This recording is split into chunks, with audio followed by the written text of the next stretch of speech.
அஸ்ஸலாமு அலைக்கும் வரஹ்மத்துல்லாஹி வபரகாத்துஹு. மனிதன் மறுமையில புலம்பக்கூடிய சில விஷயங்களை குறித்து அல்லாஹ் திருமறை குர்ஆன்ல சொல்றான். யகூலு யா லைதனி கத்தம்து லி ஹயாதி கதருவான். மனிதன் கதருவான். யகூலு யா லைதனி கத்தம்து லி ஹயாதி கதருவான். என்ன அர்த்தம்? இறைவா, என் கை சேதமே, நான் இப்படி ஆயிட்டனே, நான் என்னோட அமல்களை முற்படுத்தியிருக்க கூடாதா? எப்படி கத்துவான் மறுமையில? நான் என்னோட அமுல்களை, நல்ல செயல்களை வாழும் காலத்துல பூமியில இப்படி சுத்தி திரிஞ்சனே, தேவையில்லாத விஷயத்துல கைத்தேனே, தேவையில்லாத விஷயங்களை பேசி திரிஞ்சனே, தேவையில்லாத இடங்களுக்கு சுத்தி திரிஞ்சனே, இந்த நன்மையான விஷயங்கள்ல நான் என்னோட காலத்தை கழித்திருக்க கூடாதா என்று வந்து கை சேதம் அடைந்து நிற்கிறேனே. யா யகூலு யா லைதனி, என்னோட கை சேதமே என்று மனிதன் புலம்புவான். அல்லாஹ் சுப்ஹானஹு வ தஆலா ஒரு இடத்துல சொல்றான்.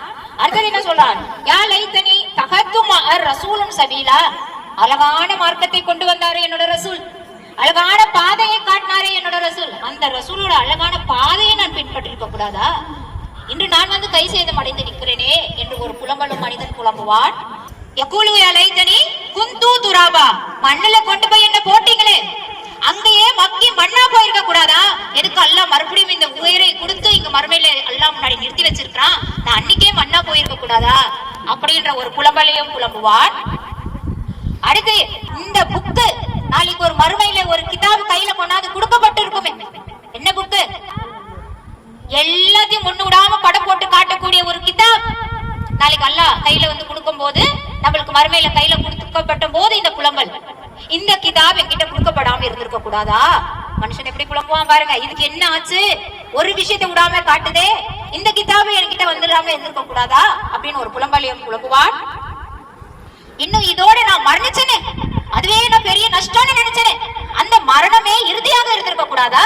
இப்படி எல்லாம் மறுமையில வந்து நிக்கிறவன் எப்படிப்பட்டவன்? இங்கு கிடைக்கக்கூடிய வாய்ப்புகளை அனைத்தையும் கிடைக்கும் போதெல்லாம் விட்டு விட்டு கை சேதம் அடைந்து நிற்கக்கூடியவன். சோ இந்த வாய்ப்புகள் எல்லாம் போனா வராது. டைம் மிஷின் எல்லாம் சும்மா திருப்பி ரிட்டர்ன் ஒரு செகண்ட் கூட ஃபியூச்சர்ல நம்ம திருப்பி எடுத்துட்டு வர முடியாது. பாஸ்ட் கொண்டு வர முடியுமா?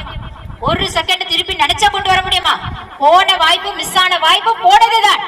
அப்போ அந்த நேரம் எல்லாம் அதே மாதிரி இன்னொரு புலம்பலம் மனிதன் புலம்போ நல்லா சொல்றான்.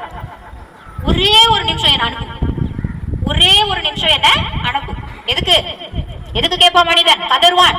திருப்பி அனுப்பிடு ரப்பு. என் பொண்டாட்டியை போய் பார்த்துட்டு வந்துடுறேன்னு சொல்லுவானா? என் புள்ளைய போய் பார்த்துட்டு வந்துடுறேன், ஐயோ வாங்கின கடன் எல்லாம் அங்கங்க நிக்குது அதெல்லாம் அடைச்சிட்டு வந்துடுறேன்னு சொல்லுவானா? கடன் எல்லாம் அங்கங்க எனக்கு வர வேண்டிய பணம் எல்லாம் இருக்கு சொல்லிட்டு ரிட்டர்ன் ஆயிடுறேன்னு சொல்லுவானா? அவன் சொல்லக்கூடிய ஒரு புலம்பலும், கிடைக்கிற வாய்ப்பெல்லாம் பயன்படுத்தி நன்மை செஞ்சுட்டு வந்துடுறேன் ரப்பு, என திரும்பி அனுப்பு. அப்ப அந்த வாய்ப்புகளை அவன் எவ்வளவு தவற விட்டு இருந்தால், அந்த வாய்ப்போட முக்கியத்துவம் அவனுக்கு அன்னைக்கு உணர்ந்து எவ்வளவு உணர்ந்தால் அப்படி புலம்புவான். அப்ப புலம்பு என்ன சொல்றான்? அனுப்பிடு, நான் எங்க வேணாம், நான் போய் நன்மைகளை செஞ்சுட்டு வந்துடுறேன். இவ்வளவு நன்மை இல்லாம நான் இங்க கை சேதம் அடைஞ்சு நிக்கிறேன், எனக்கு இவ்வளவு வாய்ப்பை நீ அப்போ ஏற்படுத்தி கொடுத்திய, அந்த மாதிரி ஒரு வாய்ப்பை கூட அல்லாஹ் அன்னைக்கு அனுமதிப்பானா? போனதுதான். உன்னோட காலங்கள் முடிஞ்சிடுச்சு, உன்னோட நேரம் முடிஞ்சிடுச்சு, நீ செய்தோட பலனை இன்னைக்கு பாப்பேன் ரப்பு அவனை நிக்க வச்சிருவான். சோ புலம்பல் எல்லாம் அன்னைக்கு என்ன இருக்கும்? மனிதன் ஃபீல் பண்றதெல்லாம் எதை நினைத்து? இவ்வளவு வாழ்நாளை வீணாக கழித்து விட்டு இங்க வந்து நிக்கிறோமே, ஏன் நம்மளுக்கு அந்த பயம் வரமாட்டேங்குது?